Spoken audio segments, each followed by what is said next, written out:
So here's something I just realized today, and I'm actually disappointed in myself for only realizing it now.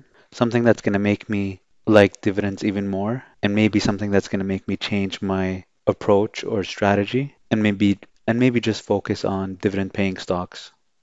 So there is this strategy with investing where you simply buy dividend paying stocks, stocks that pay dividends, and then take the dividends and just buy more of the same stocks. So you increase your stocks that pay dividends. And you just keep accumulating stocks that pay dividends without really caring about the price you buy those shares. So you don't care about making capital gain, whether it's realized or unrealized, or even if the stock goes down.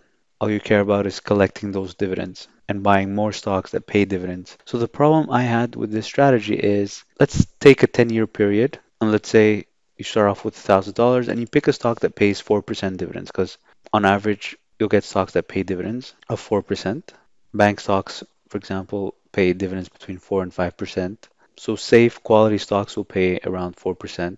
And let's say you don't make any payments, any contributions to your investment account. So you put $1,000 to begin, you collect 4% dividends, and you keep reinvesting those dividends in buying more stocks that pay 4% dividends. So basically, you're getting 4% compound interest. That's what this means. Because your $1,040 after the first year that you've generated will generate another 4%. So basically, it's 4% on 4% on 4%. So that's compound interest. So let's say we take a 10-year period. You start off with $1,000 and you invest in something that pays 4% dividends, and you don't make any contributions. Let's see what you get. After 10 years, your future value will be $1,480. So the total gains you made in 10 years is 48%. $480 on $1,000 is 48%. So in the first year, your $1,000 generated $40 per year. But after your 10th year, the $1,000 that you started with, instead of generating $40, it's actually generating 4% of $1,480, because that's your new balance. So it's actually generating $60. So after 10 years, instead of generating $40 the first year, you're generating $60 in dividends. So you're generating about 48% more in dividends, which makes sense because your portfolio grew 48%. So the problem I had with that is that it takes a lot of time. It's a sure and steady way of growing your portfolio, but it definitely requires time. So this 4% here represents the yield that you'd be getting in dividends from this initial investment, 4%. But what I realized today is that dividends do increase. Sometimes dividends increase. And I realized it because I was looking at my watch list, and the stock that dropped the most today in my watch list was CIBC, trading at $112. It dropped 3% today. It's actually at a 52-week low is $110, and it was trading at 112 today. Today's range was actually 111.41 to 115, so a lot of movement for that stock today. So right now, CIBC pays 4.79% dividends per year, so that's the yield. So it actually pays every quarter $1.36 per share. So if you buy 100 shares, let's say, of CIBC right now, which is trading at $112, so you'd be putting in 11,200. So you have 100 shares every quarter, you'd be getting around $1.36 per 100 shares is $136 every quarter, so times 4, you'd be getting $544 per year on an investment of 11,200. So you'd be getting around 4.8%. So that's your dividend yield currently right now if you buy this stock at this price. But I was curious to see what happened. What about those who bought the stock a long time ago? For example, in 1995, when it was trading at $16 and it was paying a dividend of 37 cents. So in 1995, it was trading at $16 and it was paying a dividend of 37 cents every 3 months. So let's see what that gives us. So if you would have bought 100 shares of CIBC at $16 in 1995, that's a $1,600 investment. And then every 3 quarters, every 3 months, you'd be getting 37 cents per share. So you bought 100 shares. So you'd be getting $37 every 3 quarters, every 3 months, times 4. So that's $148 per year on on an initial investment of 1600. So in 1995, if you would have bought the shares, you would be getting a dividend yield of 9.25%, which is pretty high, a 9% dividend yield. Now, what's great with stocks is there's capital appreciation. So your 1600 investment will be worth more over time. It won't stay at 1600. It's not like a guaranteed investment certificate at a bank where your capital is secured and they just pay you a fixed interest every year, which is usually very low, between 1 and 2%. So with dividend paying stocks, you're getting the dividends every 3 quarters. You're getting the dividends every 3 months, but you're also getting potential capital appreciation. So in 1995, the stock is worth $16. 2018, it's worth $112. So 2018 minus 1995 is 23 years. $112 divided by $16 is 7 times your investment. So just minus 1 times 100%. So you would have made 600% in 23 years. So an average annual return of 26%. So if you had bought CIBC in 1995 at $16 and kept it until 2018, you would have made an annual return of 26%, which is very good. And that's including the compounding. But that's just the stock price. That doesn't include the dividends that you've been receiving. So your initial $1,600 investment is now worth 11,200. So you started off with a $1,600 investment, which was 100 shares, and you were getting dividends of 37 cents per share every 3 months. But then look at the dividends. Over the years, the dividends increased. Sometimes it drops, but the average is increasing. So you can see in 2006, dividends are 70 cents instead of 37 cents in 1995. 90 cents in 2011, $1.06 in 2015, and finally in 2018, it's $1.36. So on your same 100 shares that you bought in 1995, giving you that you bought at $16 per share, which is a $1,600 investment, you're getting $1.37 per share today. So $1.37 times 100, and that's every 3 months, times 4. You're getting $548 in dividends right now over a $1,600 investment that you made in 1995. So right now your dividends are equal to 34% of your investment in 1995. Now, if your 1600 remained 1600 after 23 years, you'd be very disappointed because of inflation. Yes, you didn't lose your money. Your 1600 is still 1600, but it's definitely worth less because you won't be able to do the same things you were able to do back in 1995 with 1600. So your 1600 needs to grow as well. Not only do you need to collect dividends per year, but you need your capital to grow. You need your initial investment to grow, or else it loses value. So what's great is in 1995 you were getting 37 cents times 100 shares times 4, you were getting $148 per year in dividends, while in 2018 you're getting $548 in dividends on the same investment that you made of $1,600. If you look at it this way, back in 1995 you were making a 9% yield because the amount of dividends increased, the dollar amount of dividends paid out increased. Your yield actually increased because you started off at because you initially purchased the stock at $16. You'd be getting an equivalent dividend yield of 34% on your $1,600. But another way to look at it though is your $1,600 is no longer worth $1,600. It's worth 11,200.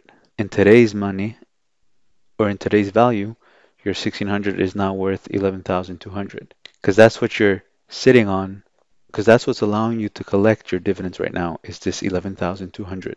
So if you take the 548 divided by the 11,200, you'll see that you're back to the 4.8% dividend yield that the stock is paying right now. So for those who bought a stock a long time ago and have seen their dividends increase, is the true yield compared to their initial investment, or is it compared to the fair market value of their investment today? regardless of how you see it, you can definitely see how great dividends are. Because you can start off with a yield of 9%, but end up with a yield of 34% on your initial investment. And because you're buying a stock, your initial investment grows, does not stay at the same value you bought it at. So the 1600 is worth 11,200 today after 23 years. Not only that, but the dividends that you were receiving in 1995, which of 9%, you used to buy more shares, paying another 9%. So with compounding interest, you actually have more than 100 shares today, and every share you bought with the dividends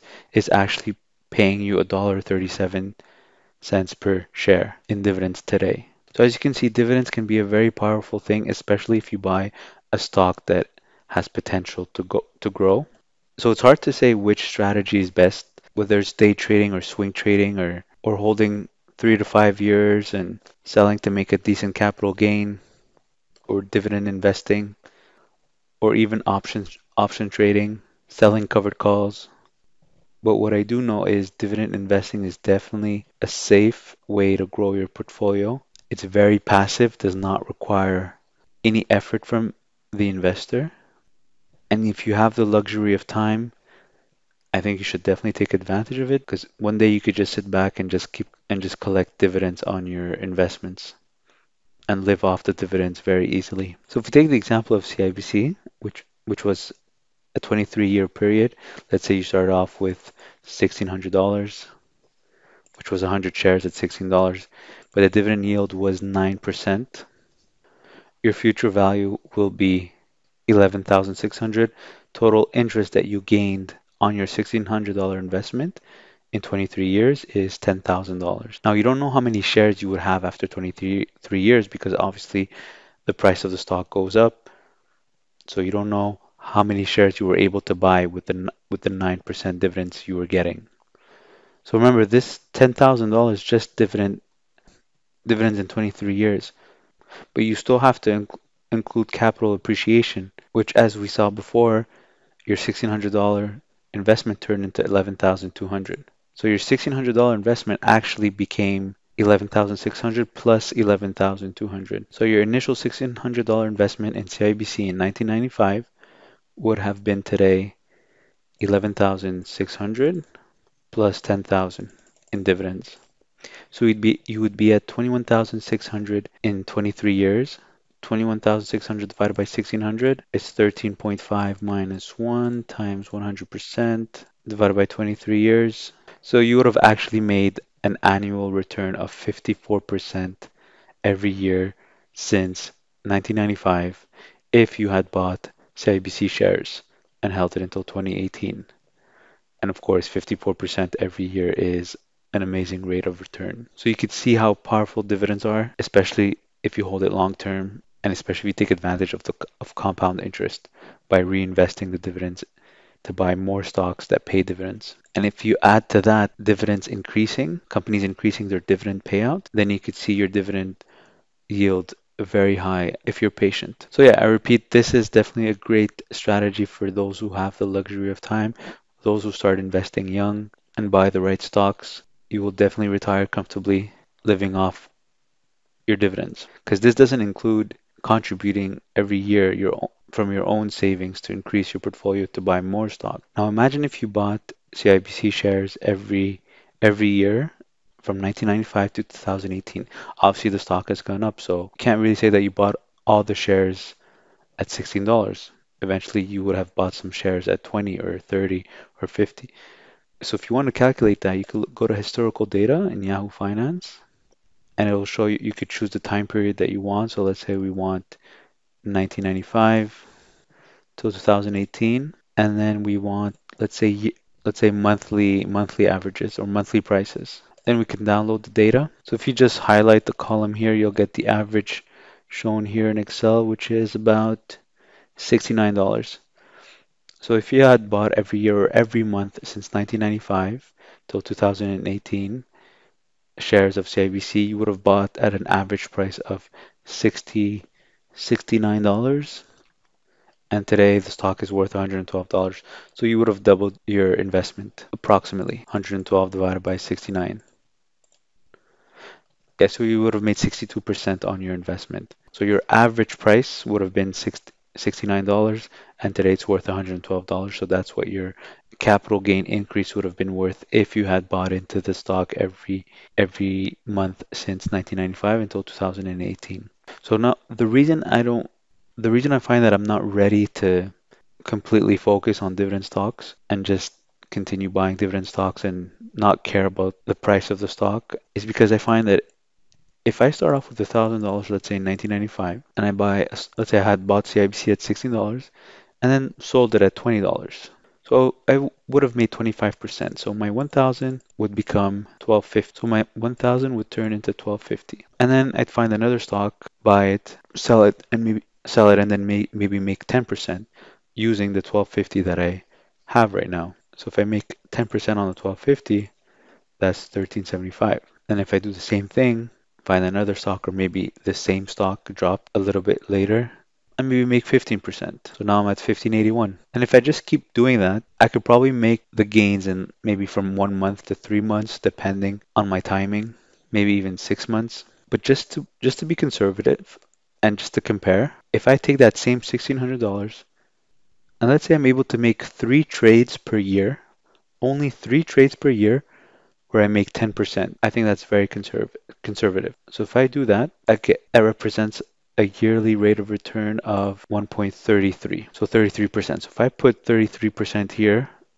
instead of 9%, and we compare with the same example of the dividends, so 1600, 23 years, but instead of buying stocks that pay dividends and not never sell, this time I'll buy a stock and sell it when I make 10% and then do the same thing 2 more times within the year. That would give me a 33% annual rate of return. Now let's see what that would give me after 23 years. So as you can see, after 23 years, my future value would be 1,129,000. So my $1,600 investment in 1995 would have turned into 1,127,000. 1,129,000. So I would have gained a million 100 in interest by following this strategy. And my money will be available to me because it's not stuck in a stock. I just keep buying and selling. So this is the reason why I don't want to be 100% into dividend stocks, because I find that it's not that hard to make 3 trades of at least 10% per year. And with the power of compound interest, if you're consistent for 23 years, so if you're able to make 3 trades of 10% gain in a year and you're consistent for 23 years, if you start off with 1600, you can end up with 1,129,000. But of course, at some point, this 1600, when it turns into 20,000, you're not going to take the 20,000 and put it in one trade.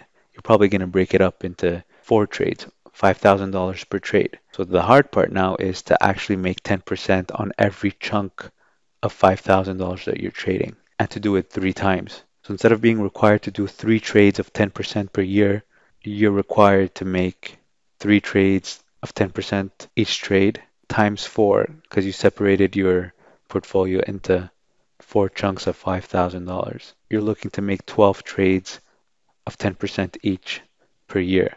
Unless you always take your whole portfolio and keep trading with it, but that that can be risky, because if you pick the wrong stock and it doesn't go up and it just stays at the same price or even goes down, and you don't want to sell at a loss, then you're forced to wait.